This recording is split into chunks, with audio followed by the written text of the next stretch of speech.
my channel, and if you're new, what up?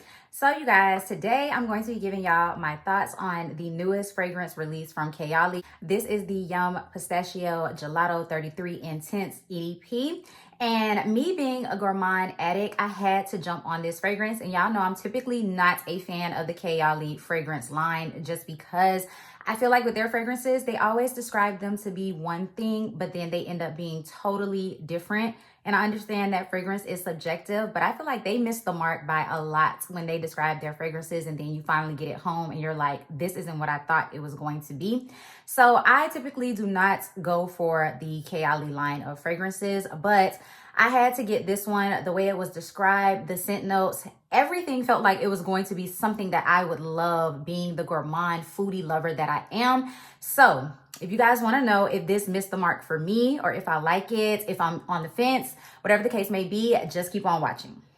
So I did only pick up the travel size spray of this perfume. I think there was a mislaunch with the Sephora app where they made this fragrance available way sooner than it was supposed to be released. So currently it is out of stock on the Sephora website. They have a coming soon notification as well as on the Kayali website. So I don't think this was supposed to release when it did. Sephora kind of fumbled that one, but I was able to get a travel size of it. I was not going to get a full size bottle of this fragrance until I really got the chance to wear it and test it out because again, I really don't like the Kayali brand of fragrances. So I think the travel size was perfect for me to test out this fragrance. Y'all can see I have used a good bit of this to kind of get my thoughts together. This is my third day wearing this fragrance.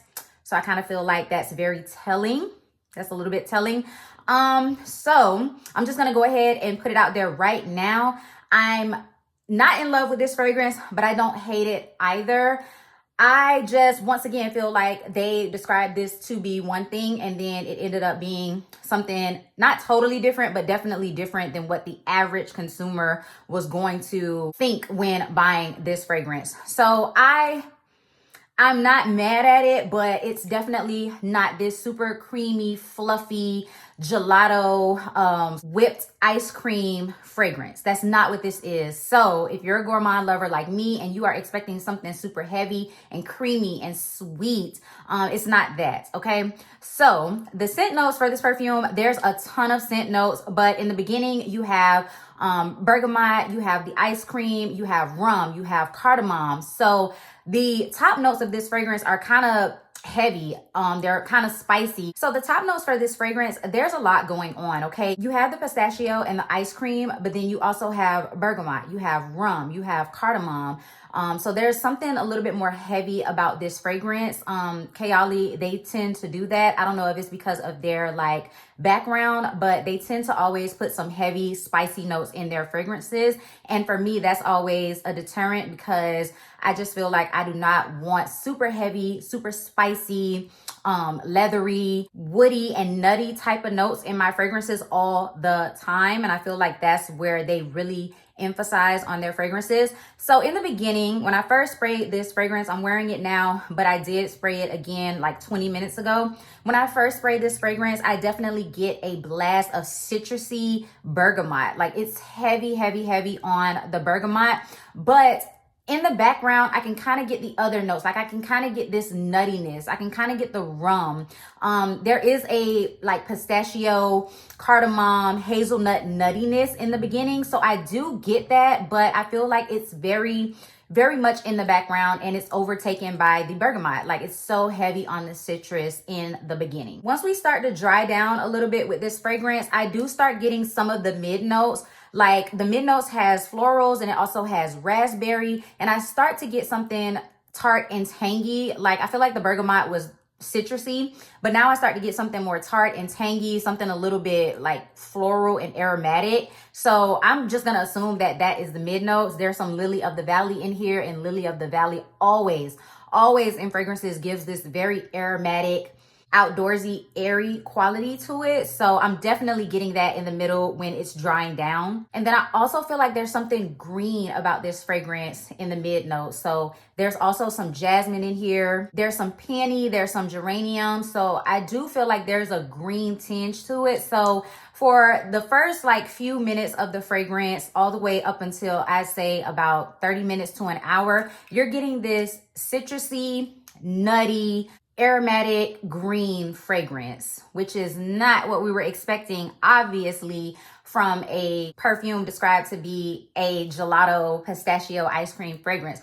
But again, I'm not mad at it. I don't hate the beginning of this fragrance. I really do not hate it, but y'all know I am a citrus lover. I do love my citrusy fragrances, so I'm not mad at it. Okay, once it starts to dry down, that is where we start to get more of the creaminess. That is where we start to get more of, I feel like, the ice cream. Even though the ice cream is listed in the top notes, I feel like once it dries down, you definitely start to get this super soft, sweet creaminess, but the fragrance then turns into a skin scent. Like, this is not projecting. This is not heavy or anything like that after, I'd say, about the first hour or two. It turns into a skin scent, and that's where the marshmallow comes in. That's where the cotton candy comes in. The whipped cream, the tonka, that's where those notes seem to come in the dry down. But the base notes also has like cedar and sandalwood. So I'm not understanding why this fragrance is not carrying once it dies down. I'm not understanding why it turns into a skin scent. But this is not long lasting at all like the other Kayali fragrances.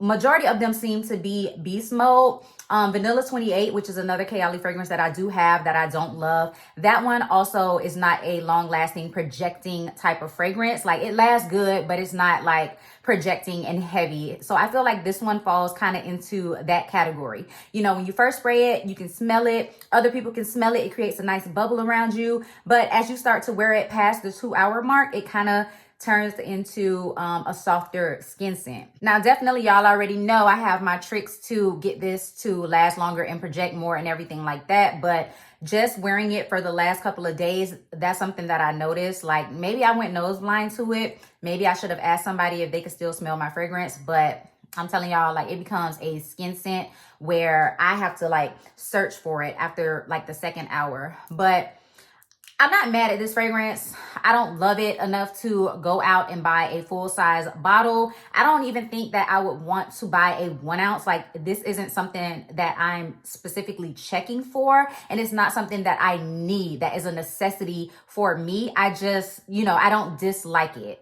I like it enough to have the travel size and to use up the travel size. I think it's a really nice spring scent. If you go into it with the mindset of not expecting it to be a full-on gourmand, heavy, creamy marshmallow, ice cream, whipped cream type of scent, then you will be fine, because you're going to get that blast of like freshness and greenness and the aromatic feel that I told you guys about. So you wouldn't be disappointed if you go into it with that mindset. But if you were like me and expecting like this super creamy gourmand fragrance, it's not that at all. But I do think that this would be a nice spring fragrance. This is different. This is unique.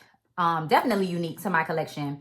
And I do think in some way this does smell like an Italian gelato dessert. Like, if you've ever had ice cream in Italy, if you've ever had an actual gelato in Italy, which I have, this does give me the vibes of that type of sweet, creamy dessert ice cream.